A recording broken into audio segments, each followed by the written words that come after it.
কখনো মানুষকে বিশ্বাস করে তোমার পেটের কথা সব মানুষকে কখনো বলবে না, কারণ সেই মানুষের সাথে তোমার কখন খারাপ হয়ে যাবে আর সেই মানুষটা তখন তোমাকে এইগুলি কথা দিয়ে আঘাত দিবে।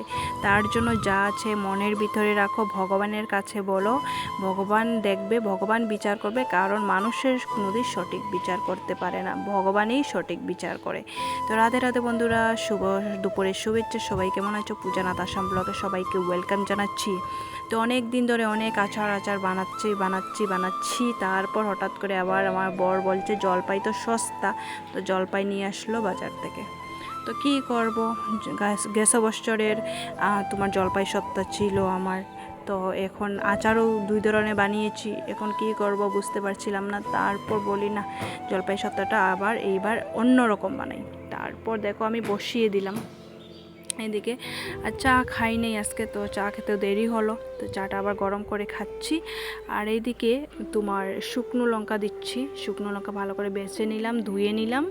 তারপরে এখানের মধ্যে আচারে যা যা মশলা লাগে, জিরা, গোটা জিরা দিয়েছি, ধনিয়া দিয়েছি, জৈন দিয়েছি, আর অল্প কালি জিরা দিয়েছি, আর অল্প তোমার মেথি দিয়েছি। অল্প মেথি, বেশি দিলে তিতা হয়ে যায়, তো ভালো করে ভেজে লাড়াচাড়া করে ভেজে নিলাম, হয়ে গেল। আর এই দেখো জলপাই পুরা একদম সিদ্ধ হয়ে গিয়েছে, একদম পুরা, মানে দেখো দেখতেই পারছো তোমরা।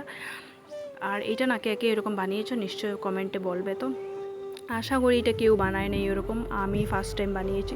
আর এইটা বানাতে না অনেক খাটনি আছে, অনেক কষ্ট আছে, কিন্তু যেরকম খাটনি যেরকম কষ্ট ওরকম টেস্টিও হয় বন্ধুরা। কি বলবো, আম সত্তার থেকে আরও বেশি টেস্টি, কারণ আম সত্তা অনেকে মিষ্টি ভালোবাসে, অনেকে ঝাল ভালোবাসে, কিন্তু আমি মিষ্টিটা একদম ভালোবাসি না বন্ধুরা। কি বলবো, বিশ্বাস করবে না, এই জলপাইগুলির থেকে যে আমি গুটি থেকে যে আলাদা করেছি অনেক টাইম লেগেছে, 1 ঘন্টা 1.5 ঘন্টা মতো লেগেছে, কারণ এত আস্তে আস্তে, আর একদম এটার মধ্যে হচ্ছিলই না। আমার তো চালনিটা মানে অল্প নষ্ট হয়ে গিয়েছে, আর অনেক টাইম লেগেছে, কিন্তু অনেক সুন্দরভাবে দেখো কতগুলি হয়েছে, আর দেখতে লাগছে না অনেক হয়েছে। আমি ভাবছি এগুলি আমি কেমনে কন্ট্রোল করব, তারপর না ফাইনালি হয়ে গেল 1 ঘন্টা পর। আর এখন পুরা বাজে দুপুর 2টা, আমার ছেলেও স্কুল থেকে এসেছে, কি করব কি না মরছি, মানে এক বিপদে আমি এরকম পেছালে পড়ি। চারিদিকে আমি যে মশলাগুলি পেস্ট করেছি এগুলি না ভুলে আমার ভিডিওটা অন করতে ভুলে গেলাম, দেখো তো। তারপর মশলাগুলি দিয়ে দিলাম, আর কি সুন্দর স্যান্ড বের হয়েছে। আর এখানের মধ্যে আমি 10-20টার মতন শুকনো লঙ্কা দিয়েছি ভেজে, আর এখানের মধ্যে যত মশলা ছিল সব দিয়ে মিক্স করে নিয়েছি।